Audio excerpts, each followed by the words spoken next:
Germany में वामपंथी communist नेता, पार्टी, वर्ग, जनता। अब हमें जिन जर्मन कम्युनिस्टों के बारे में बात करनी है वे खुद को वामपंथी नहीं बल्कि, अगर मैं गलत नहीं हूं तो सिद्धांत पर विपक्ष कहते हैं। सिद्धांत पर विपक्ष जर्मन वामपंथी कम्युनिस्टों का एक समूह जो अराजकतावादी संघवादी विचारों की वकालत करता है। जब अक्टूबर 1919 में हीडलबर्ग में आयोजित जर्मनी की कम्युनिस्ट पार्टी की दूसरी कांग्रेस ने विपक्ष को निष्कासित कर दिया, तो विपक्ष ने अप्रैल 1920 में तथाकथित जर्मनी की कम्युनिस्ट वर्कर्स पार्टी का गठन किया। सभी जर्मन कम्युनिस्ट ताकतों के एकीकरण को सुविधाजनक बनाने और CWPG में बेहतरीन सर्वहारा तत्वों को जीतने के लिए नवंबर 1920 में विपक्ष को एक सहानुभूति सदस्य के अधिकारों के साथ अस्थायी रूप से कम्युनिस्ट इंटरनेशनल में शामिल किया गया था।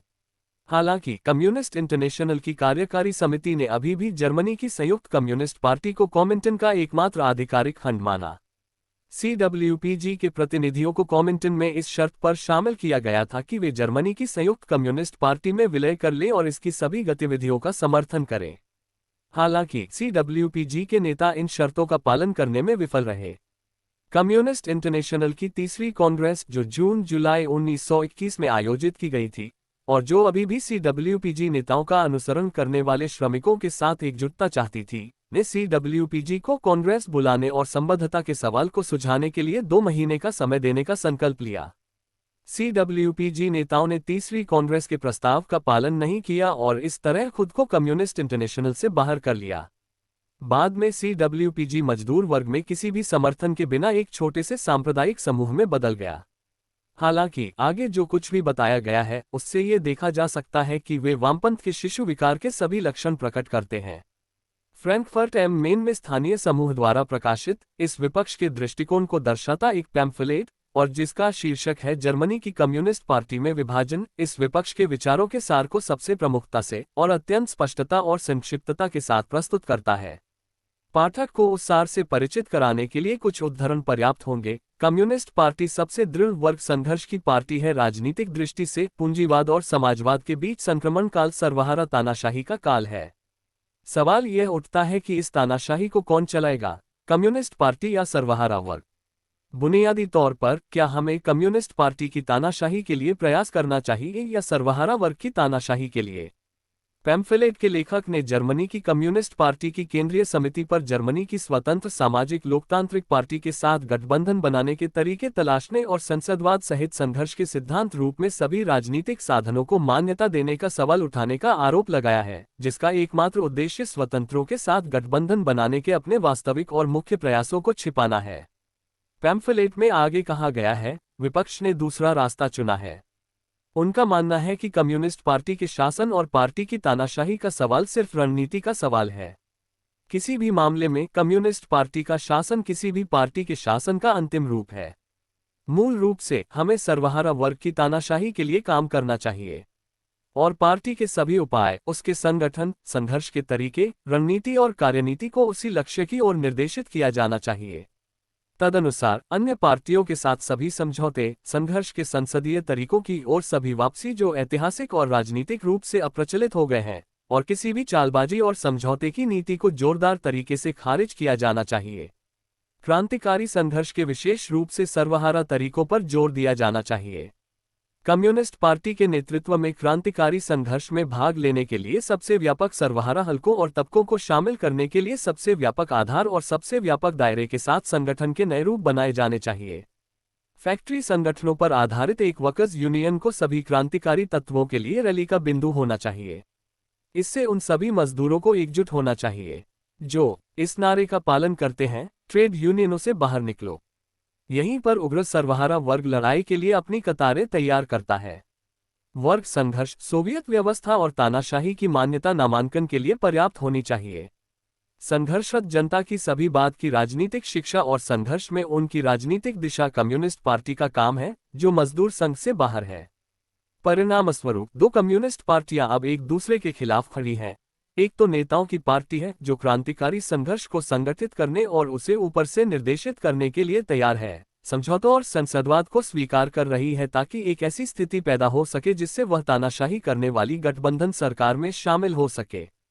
दूसरी पार्टी जन समुदाय की है जो नीचे से क्रांतिकारी संघर्ष के उभार की उम्मीद करती है जो इस संघर्ष में एक ही तरीका जानती है और लागू करती है, एक ऐसा तरीका जो स्पष्ट रूप से लक्ष्य की ओर ले जाता है और सभी संसदीय और अवसरवादी तरीकों को खारिज करती है।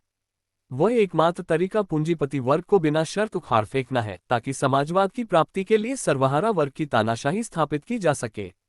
वहाँ नेताओं की तानाशाही, यहाँ जनता की तानाशाही। यही हमारा नारा है। जर्मन कम्युनिस्ट पार्टी में विपक्ष के विचारों की मुख्य विशेषताएं यही हैं। कोई भी बोल्शेविक जिसने 1903 से बोल्शेविज्म के विकास में सचेत रूप से भाग लिया है या उस विकास को करीब से देखा है, इन तर्कों को पढ़ने के बाद तुरंत कहेगा, कितना पुराना और जाना पहचाना बकवास है, कैसा वामपंथी बचपना है। लेकिन आइए इन तर्कों की थोड़ी और बारीकी से जांच करें। पार्टी की तानाशाही या वर्ग की तानाशाही, पार्टी नेताओं की तानाशाही या जनता पार्टी की तानाशाही। इस प्रश्न का मात्र प्रस्तुतिकरण ही सबसे अविश्वसनीय और निराशाजनक रूप से उलझी हुई सोच को प्रमाणित करता है। ये लोग कुछ ऐसा आविष्कार करना चाहते हैं जो बिल्कुल ही असामान्य हो और चतुर बनने के प्रयास में खुद को हास्यास्पद बना ले। ये सर्वविदित है कि जनता वर्गों में विभाजित है, कि जनता की तुलना वर्गों से तभी की जा सकती है जब उत्पादन की सामाजिक व्यवस्था में स्थिति के अनुसार विभाजन की परवाह किए बिना सामान्य रूप से विशाल बहुमत की तुलना की जाए, उत्पादन की सामाजिक व्यवस्था में निश्चित स्थिति रखने वाली श्रेणियों के साथ, कि एक नियम के रूप में और अधिकांश मामलों में कम से कम वर्तमान सभ्य देशों में वर्गों का नेतृत्व राजनीतिक दलों द्वारा किया जाता है, कि राजनीतिक दलों को एक सामान्य नियम के रूप में कमोबेश स्थिर समूहों द्वारा चलाया जाता है जो सबसे अधिक आधिकारिक, प्रभावशाली और अनुभवी सदस्यों से बने होते हैं, जिन्हें सबसे अधिक जिम्मेदार पदों पर चुना जाता है और जिन्हें नेता कहा जाता है। ये सब प्राथमिक है, ये सब स्पष्ट और सरल है। इसे किसी तरह की बकवास, किसी नए वोलापुक से क्यों बदला जाए। एक और ये लोग तब उलझन में पड़ गए जब उन्होंने खुद को एक मुश्किल स्थिति में पाया, जब पार्टी के वैधानिकता से अवैधानिकता में अचानक परिवर्तन ने नेताओं, पार्टियों और वर्गों के बीच के पारंपरिक, सामान्य और सरल संबंधों को बिगाड़ दिया। जर्मनी में अन्य यूरोपीय देशों की तरह लोग वैधानिकता के बहुत आदी हो गए थे, नियमित पार्टी कांग्रेसों में नेताओं के स्वतंत्र और उचित चुनाव के आदी हो गए थे, संसदीय चुनावों, जनसभाओं, प्रेस, ट्रेड यूनियनों और अन्य संघों की भावनाओं आदि के माध्यम से पार्टियों की वर्ग संरचना का परीक्षण करने की सुविधाजनक विधि के आदी हो गए थे। जब इस पारंपरिक प्रक्रिया के बजाय क्रांति के तूफानी विकास और गृहयुद्ध के विकास के कारण वैधानिकता से अवैधानिकता की ओर तेजी से बढ़ना, दोनों को मिलाना और नेताओं के समूहों को चुनने या बनाने या संरक्षित करने के असुविधाजनक और अलोकतांत्रिक तरीकों को अपनाना आवश्यक हो गया, तो लोगों ने अपना संतुलन खो दिया और कुछ पूरी तरह से बकवास सोचना शुरू कर दिया। हॉलैंड की कम्युनिस्ट पार्टी के कुछ सदस्य, जो इतने दुर्भाग्यशाली थे कि उनका जन्म एक छोटे से देश में हुआ था, जिसकी परंपराएं और परिस्थितियां अत्यंत विशेषाधिकार प्राप्त और अत्यधिक स्थिर वैधानिकता की थीं, और जिन्होंने कभी वैधानिकता से अवैधानिकता में परिवर्तन नहीं देखा था, संभवतः भ्रम में पड़ गए, अपना दिमाग खो दिया और इन बेतुके आविष्कारों को बनाने में मदद की। दूसरी ओर आजकल के फैशनेबल शब्दों जनता और नेता का सिर्फ विचारहीन और असंगत उपयोग देखा जा सकता है। इन लोगों ने नेताओं पर बहुत सारे हमले सुने और याद किए हैं, जिसमें बाद वाले को जनता के साथ तुलना की गई है, हालांकि वे इस मामले पर सोचने और यह स्पष्ट समझ हासिल करने में असमर्थ साबित हुए हैं कि यह सब क्या था।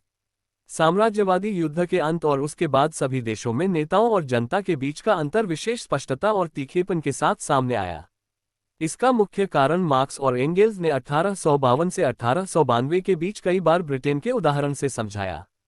उस देश की एकाधिकारवादी स्थिति के कारण जनता से एक अर्धनिम्न बुर्जुआ, अवसरवादी श्रम अभिजात वर्ग का उदय हुआ।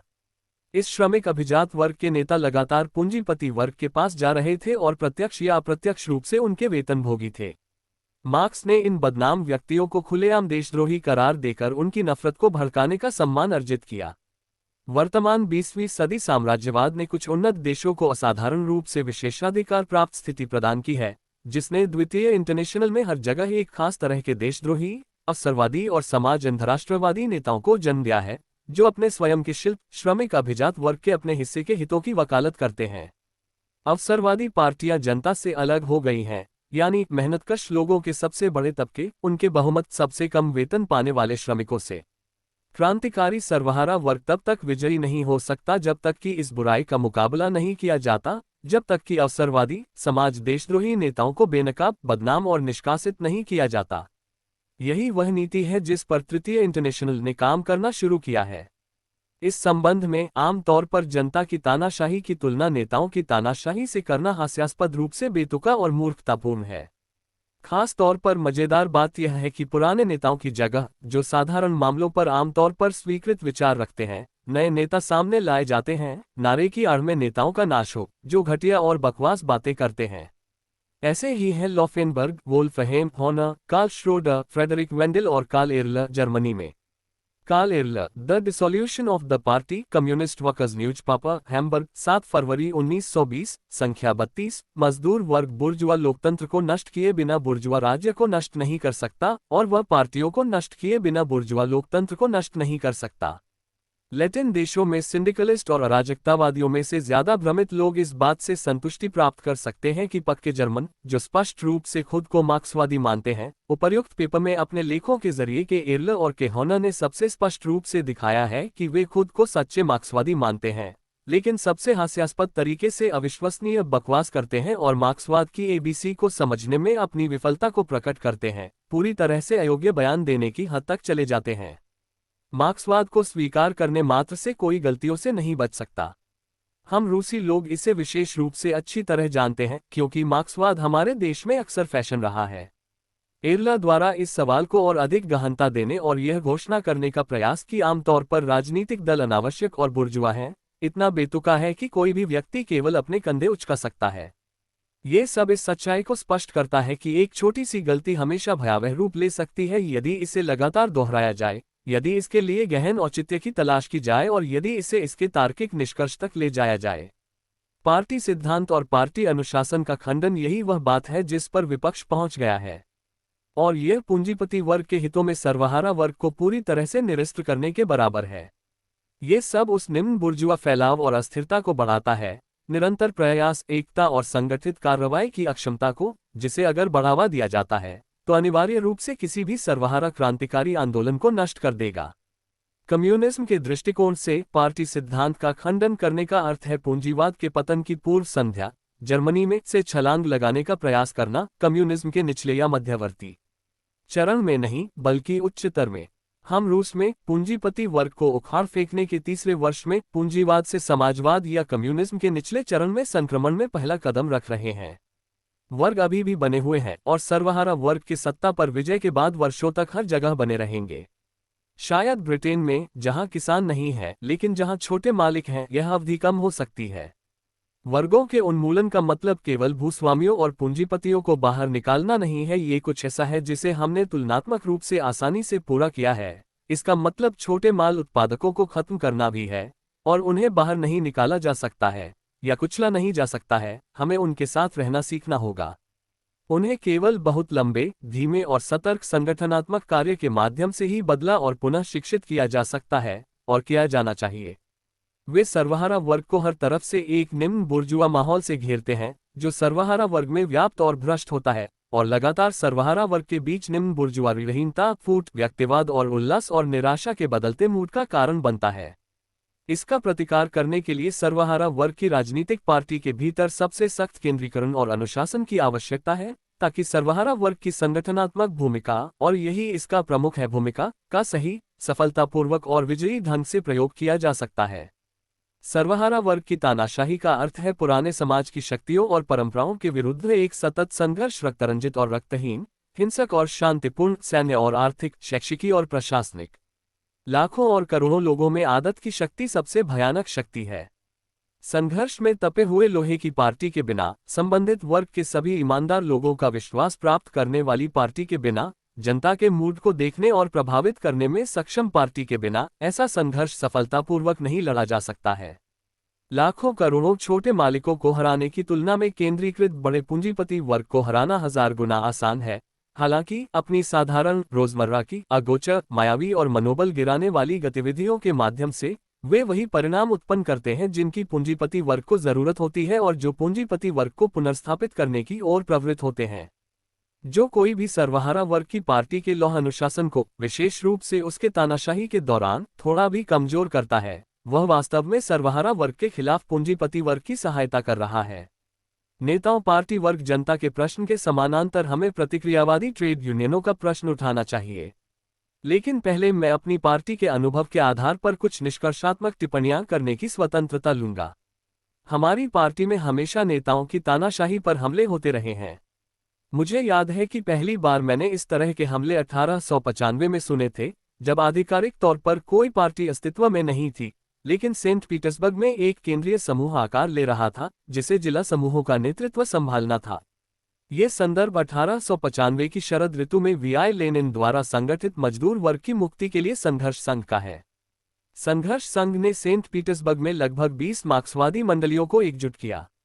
इसका नेतृत्व V I Lenin, A Vaneyev, P K Zaporozhets, G M Krzhizhanovsky, N K Krupskaya, L Martov, M A Silvin, V Starkov और अन्य सहित केंद्रीय समूह द्वारा किया गया था। वीआई लेनिन के नेतृत्व में 5 सदस्यों ने संघ की गतिविधियों का निर्देशन किया। संगठन को जिला समूहों में विभाजित किया गया था। आई.वी. Babushkin, VA. शेल्गुनोव और अन्य जैसे प्रगतिशील श्रमिकों ने इन समूहों को कारखानों से जोड़ा। मजदूर वर्ग की मुक्ति के लिए संघर्ष की सेंट पीटर्सबर्ग लीग, लेनिन के शब्दों में, मजदूर वर्ग के आंदोलन पर आधारित और सर्वहारा वर्ग के वर्ग संघर्ष को नेतृत्व देने वाली एक क्रांतिकारी पार्टी का भ्रूण थी। हमारी पार्टी की 9वीं कांग्रेस अप्रैल 1920 में एक छोटा सा विपक्ष था, जिसने नेताओं की तानाशाही, कुलीन तंत्र आदि के खिलाफ भी बात की थी। इसलिए जर्मनों के बीच वामपंथी कम्युनिज्म के शिशु विकार में कुछ भी आश्चर्यजनक, नया या भयानक नहीं है। दूसरी ओर, हमारे मामले में वैध और अवैध काम का तेजी से होने वाला परिवर्तन, जिसके कारण जनरल स्टाफ नेताओं को छिपाकर रखना और उन्हें सबसे बड़ी गोपनीयता में रखना जरूरी हो गया, कभी कभी बेहद खतरनाक परिणाम पैदा करता था। इनमें से सबसे बुरा ये था कि 1912 में agent provocateur Malinovsky Bolshevik central committee में शामिल हो गया। उसने कई बेहतरीन और सबसे वफादार साथियों को धोखा दिया, उन्हें सजा-ए-मौत की सजा दिलवाई और उनमें से कई की मौत की सजा भी दिलवाई। उसने और ज्यादा नुकसान नहीं पहुंचाया। इसका कारण वैध और अवैध काम के बीच सही संतुलन था। पार्टी की सेंट्रल कमेटी के सदस्य और ड्यूमा डिप्टी के तौर पर मालिनोवस्की को हमारा भरोसा जीतने के लिए वैध दैनिक पत्र स्थापित करने में हमारी मदद करने के लिए मजबूर होना पड़ा, जो जार के शासन के तहत भी मेंशेविक अवसरवाद के खिलाफ संघर्ष करने और बोल्शेविज्म के मूल सिद्धांतों को उचित रूप से प्रच्छन्न रूप में फैलाने में सक्षम थे। एक ओर जहां मालिनोवस्की ने बेहतरीन बोल्शेविकों को सजा और मौत की सजा दी, वहीं दूसरी ओर उन्हें कानूनी प्रेस के जरिए हजारों नए बोल्शेविकों को शिक्षित करने में मदद करनी पड़ी। उन जर्मन और साथ ही ब्रिटिश, अमेरिकी, फ्रांसीसी और इतालवी साथियों को, जिन्हें प्रतिक्रियावादी ट्रेड यूनियनों के भीतर क्रांतिकारी काम करने का तरीका सीखने का काम सौंपा गया है, इस तथ्य पर गंभीरता से विचार करना चाहिए। मालिनोवस्की जर्मनी में युद्ध बंदी था। बोल्शेविकों के सत्ता में आने पर रूस लौटने पर उस पर तुरंत मुकदमा चलाया गया और हमारे कार्यकर्ताओं ने उसे गोली मार दी। मेंशेविकों ने हमारी गलती के लिए हम पर बहुत तीखा हमला किया। ये तथ्य कि एक एजेंट प्रोवोकेटर हमारी पार्टी की केंद्रीय समिति का सदस्य बन गया था। लेकिन जब केरेंस्की के नेतृत्व में हमने ड्यूमा के अध्यक्ष रोड्जियाको की गिरफ्तारी और मुकदमे की मांग की, क्योंकि उन्हें युद्ध से पहले ही पता था कि मालिनोवस्की एक एजेंट प्रोवोकेटर था और उसने ट्रूडोविक्स और ड्यूमा के कार्यकर्ताओं को इसकी जानकारी नहीं दी थी, न तो मेंशेविकों ने और न ही केरेंस्की सरकार में समाजवादी क्रांतिकारियों ने हमारी मांग का समर्थन किया, और रोड्जियाको आजाद रहा और डेनिकिन से मिलने के लिए बिना किसी बाधा के भाग गया। कई देशों में, जिनमें सबसे उन्नत देश भी शामिल हैं, पूंजीपति वर्ग निस्संदेह कम्युनिस्ट पार्टियों में उकसावे वाले एजेंट भेज रहा है और ऐसा करना जारी रखेगा। अवैध और कानूनी काम का कुशल संयोजन इस खतरे से निपटने के तरीकों में से एक है।